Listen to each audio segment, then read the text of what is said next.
Section 4.5 has to do with oxidation reduction reactions. The last of the three types of reactions we're going to look at this chapter.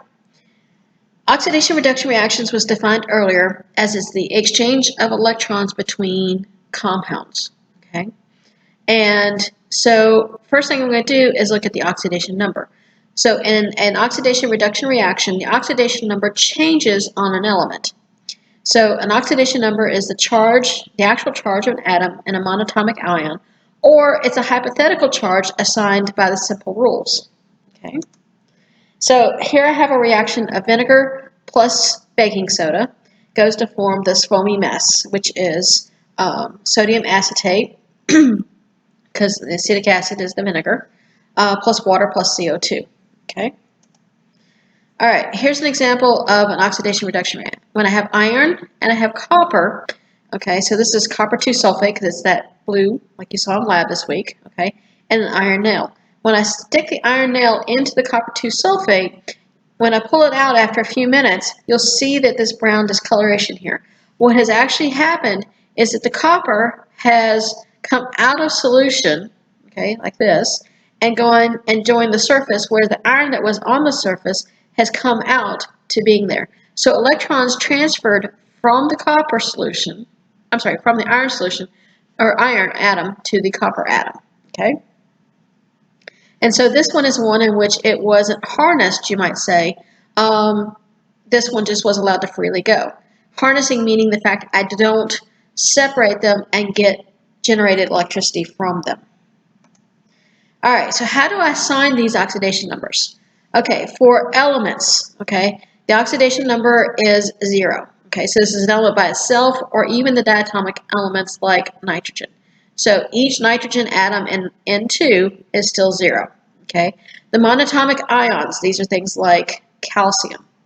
Calcium, we know, has a 2+ charge. So therefore, the calcium has an oxidation number of 2+. Okay. Oxygen, the oxidation number most of the time is -2. The book will go on to a second statement in which it can be a -1, but you notice I deleted that because the only ones of oxygen that I'm going to give you is going to be a -2 charge. Hydrogen can either be a +1 or -1 depending on the side of the compound. So in water, where it's on the left-hand side, it's a +1. In calcium hydride, where I would name this as being the second element, it'd be a -1. Also, in OH-, the oxygen is a -2, and this hydrogen is a +1. And when I add these up, that's where I get the -1 charge there. Okay. Halogens are -1 if it's a binary compound. So in like NaCl, that would be an example of this one, where it's listed. But if it's listed on the left-hand side, it may not be 0. It may not be. And so I'm not going to tell you what this one is, but in, say, for example, chlorate ion, okay, it would be 6 + 5. Okay, and so we're going to actually show how that comes to be in a few minutes. Okay, and then for a compound, okay, this is a compound, the oxidation numbers have to sum to be 0. For an ion, it has to sum to be the charge of the ion. Okay, so the sum for sodium chloride is equal to 0. The sum, because I already have these two up here, of chlorate has to equal that -1. So if there's a charge to the ion, it's equal to that. If it's a compound like this, it equals 0. Okay, so let's practice some of these. Okay, so number 56 in the book says obtain the oxidation number of the element noted. Okay, so chromium and CrO3. So the process that I do is I make this an algebraic equation. Okay, so I have 1 chromium. Now oxygen looks like a 0, so to change that, I change it for this purpose and balancing reactions. You'll see that I put OX. Okay, now is this a compound or is this an ion? There's no charge listed here, so it's got to be a compound, so therefore it has to sum up to be 0. Okay, now this is the one I don't know, this is the one I should know. So according to that previous chart, or according to the periodic table, What's the charge on oxygen? It's a -2. So I'm going to substitute that in. So oxygen is a -2. So chromium plus 3 times a -2 is still equal to 0. So chromium, 3 times a -2 is -6, is equal to 0. Move that to the other side. So chromium is equal to a +6 charge. Okay. All right. Gallium and gallium hydroxide. Now, you should be able to tell this one by looking at it. Okay. Hydroxide has what charge? I just had that on the previous slide. OH minus, OH is a -1. So from nomenclature, if I was naming this, this would have to be gallium 3 hydroxide, right? Well, that means that gallium is a 3+. But to show you in the other way of doing this, okay, I have, again, the formula. All right, how many oxygen atoms do I have? 3 times 1. So I have 3 oxygens. And I have how many hydrogens? I have 3 hydrogens. And this is also a compound, meaning there's no charge to it, so it has to add up to be 0. Gallium is the one I don't know.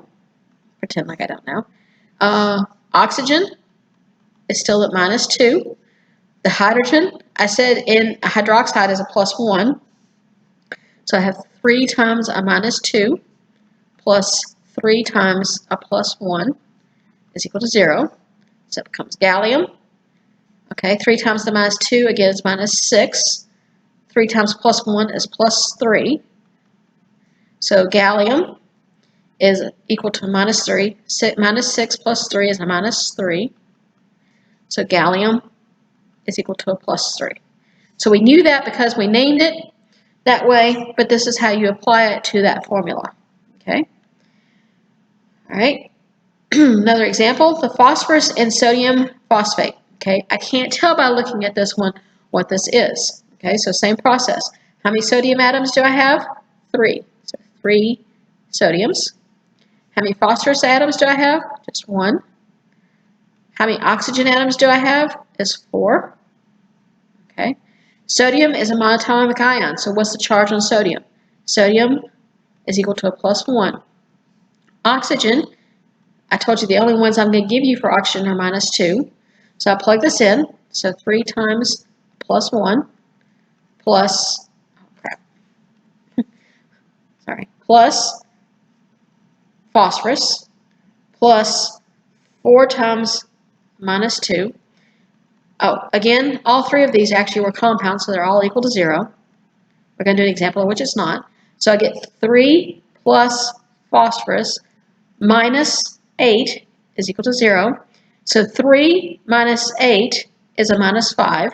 So I get phosphorus minus 5 is equal to 0. So phosphorus must be equal to a +5. Okay? All right, so I will do a second part of this video that will have more examples, but this is how you do these examples here. And this is the